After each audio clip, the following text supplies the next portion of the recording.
Naturally, as soon as Ramona learned the secret words, she recited them every chance she got, and soon they were all over the neighborhood. They were then all over Glenwood School. Everywhere Henry went, he heard fadadas and beepum boopum bahs. He began to wish he'd never heard the silly thing. Quite a few mothers felt this way too, and asked their children to please stop saying that thing. But the whole school went right on saying it, and all because of Ramona. Yes, Henry decided something was going to have to be done about Ramona, but what, he didn't know.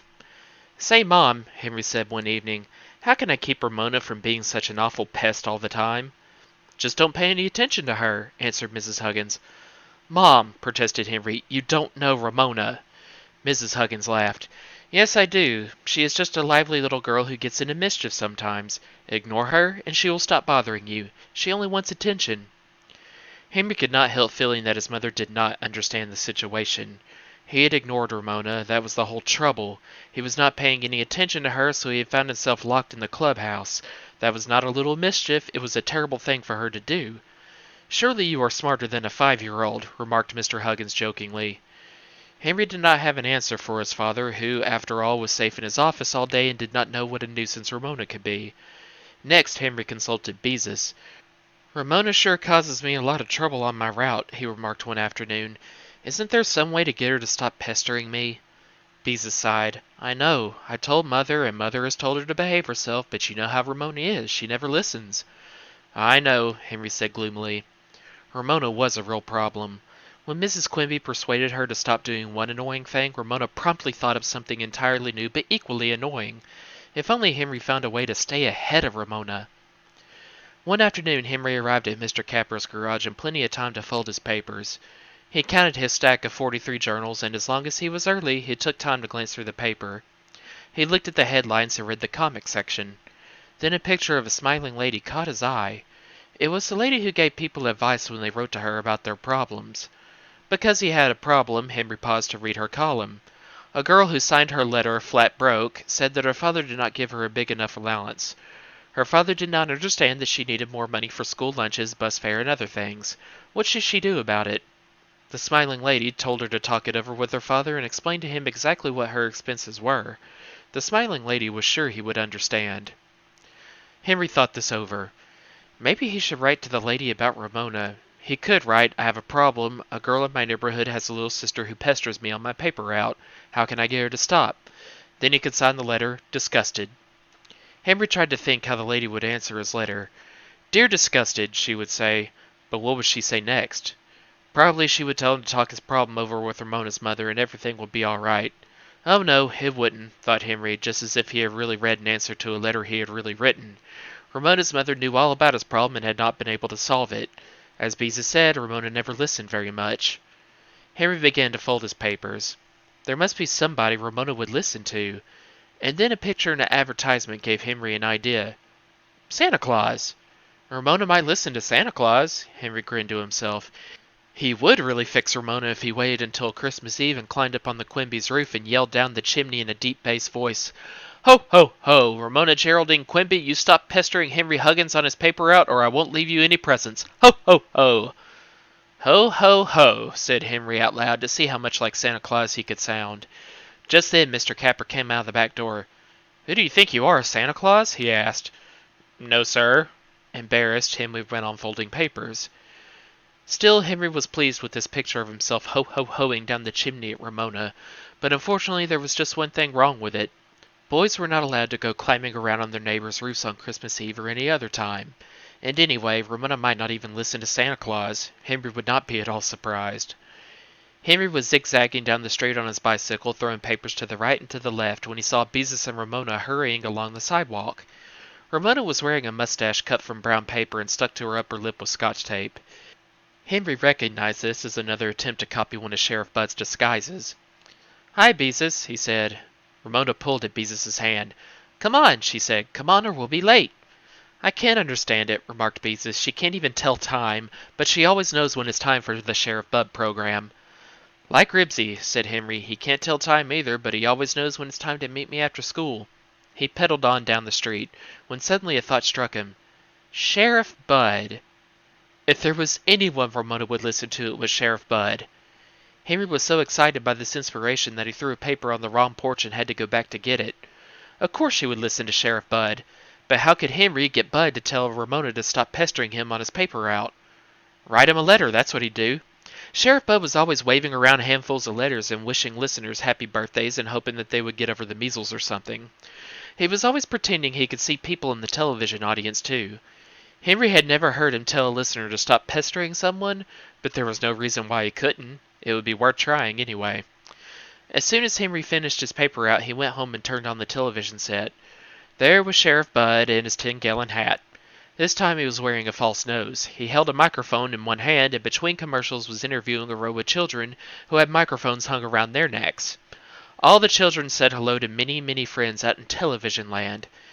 Henry thought it was a silly program, although he still sometimes watched the cartoons that were shown between the endless commercials. Ordinarily, when Henry wrote a letter, he used a typewriter, because it was more fun than pen and ink, but today he was in too much of a hurry to hunt around and poke all those keys. He found a piece of paper and a pen, and after his address and the date began, Dear Sheriff. That looked peculiar, so he added another F. Dear Sheriff still looked peculiar, so he consulted the dictionary. Then Henry tore up his letter and started over. Dear Sheriff Bud, he wrote in his best handwriting, I need your help. There is this girl who pesters me on my paper route. She always watches your program, so could you please tell her to stop pestering me? Her name is Ramona Geraldine Quimby. Thank you. Then he signed his name, addressed an envelope to Sheriff Bud in care of the television station, found a stamp, and went out to mail the letter. And as soon as the mailbox clanked shut, Henry knew his scheme would not work. Sheriff Bud received thousands of letters every week. He was always talking about the thousands of letters he received. He waved great handfuls of them around. Why should he pay any attention to one letter and a pretty smudgy one at that? But, doubtful as he was, Henry somehow hung on to a faint hope that Sheriff Bud might really read his letter and help him out.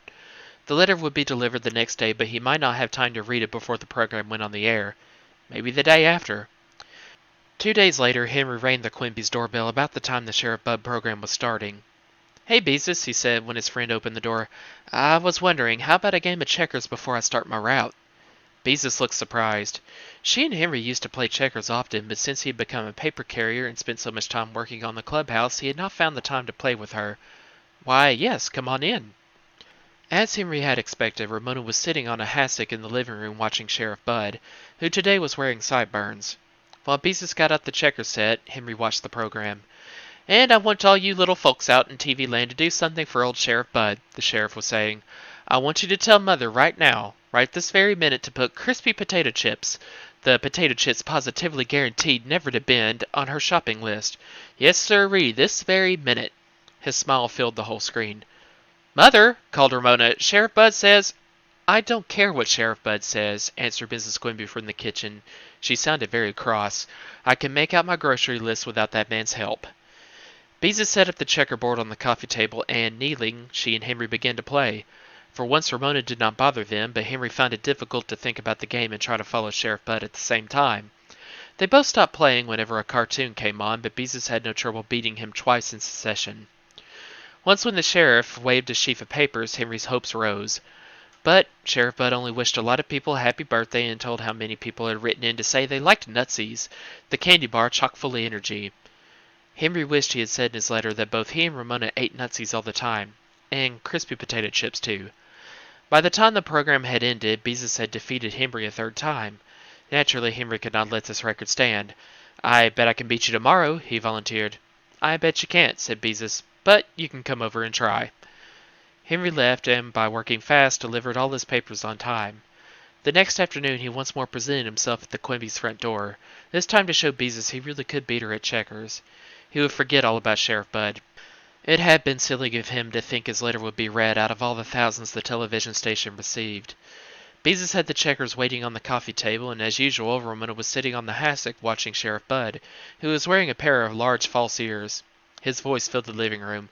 "Ramona, turn that program down," called Mrs. Quimby from the kitchen. Ramona did not budge. This time Henry was determined to ignore even the cartoons. Beezus made the first move with the red checker, and Henry moved his black. Beezus jumped him, he jumped her, and the game was on. "And now, kiddies out there in TV land, if Mother doesn't have a cupboard full of—" Sheriff Bud was saying. Mrs. Quimby appeared in the living room. "Ramona, turn that thing off. I am sick and tired of listening to that man tell me what to buy." No! Screamed Ramona. No, I don't want to turn it off. Then turn it down, said Mrs. Quimby, and went back into the kitchen. This time Ramona lowered the sound of the television set slightly. Your move, Beezus reminded Henry. Henry studied the board. If he moved there, Beezus could jump him. If he moved there, he could jump her if she moved her man in the right direction. And now for today's mail, announced Sheriff Bud. Henry could not help glancing at the television screen. Sheriff Bud was holding the usual handful of letters, but this time he was pointing straight ahead at someone in the television audience. Ramona Geraldine Quimby, I see you out there, he said. I see you out in TV land. Henry and Beezus dropped their checkers. Mrs. Quimby stepped out of the kitchen. Ramona clasped her hands together and her eyes grew round. He sees me, she said in awe. Ramona Geraldine Quimby, said Sheriff Bud. I want you to do something that will make old Sheriff Bud very, very happy. Whatever it is, I'm not going to buy it, Mrs. Quimby sounded indignant. Ramona leaned forward, her eyes wide, her mouth open. Henry's eyes were just about as wide, and his mouth was open too. Sheriff Bud sounded as if he and Ramona were alone. Ramona, it would make old Sheriff Bud very, very happy if you stopped pestering. He stopped and squinted at a letter in his hand. Henry Huggins on his paper route. Do you promise? Yes, Ramona barely whispered. Good, said Sheriff Bud. We've got to get those papers delivered. If you stop pestering Henry on his route, you will make me just about as happy as it would if you told Mother you wanted crispy potato chips for lunch every day. And now... But no one was listening to the television set. Henry! Shrieked Beezus. Did you hear that? I sure did. Henry was feeling a little odd himself. It had seemed as if Sheriff Bud really could see Ramona. He could not, of course, but... Honestly, Mrs. Quimby snapped off the television set, that man will do anything to squeeze in more commercials. Crispy potato chips? Really? Only Ramona was silent. She did not even object to her mother's turning off the television set. She turned to Henry with her eyes wide with awe. Do you really know Sheriff Bud? She asked. Well, I guess you might say he is a friend of mine, said Henry, and added to himself, now. Then Mrs. Quimby spoke to her youngest daughter. Ramona, have you been pestering Henry on his paper route again? Ramona looked as if she were about to cry. I won't do it any more, she said. That's a good girl, said Mrs. Quimby. Delivering papers is an important job, and you mustn't get in Henry's way. I bet I know how Sheriff Bud knew about it, said Beezus with a smile. Your move, Henry. Henry grinned as he advanced his checker. Beezus promptly jumped and captured 2 of his men. Oh well, what did he care? It was only a game. His paper route was real. Henry grimaced at Ramona, who smiled back almost shyly. Henry moved another checker, which Beezus captured. He didn't care. His paper route was safe from Ramona. If she pestered him again, all he had to do was say, Remember Sheriff Bud, and his troubles would be over. It was as easy as that. He had finally hit upon a good idea that had nothing wrong with it, not a single thing. I won! Beezus was triumphant. I'll beat you in the next game, said Henry, and this time he was sure he would.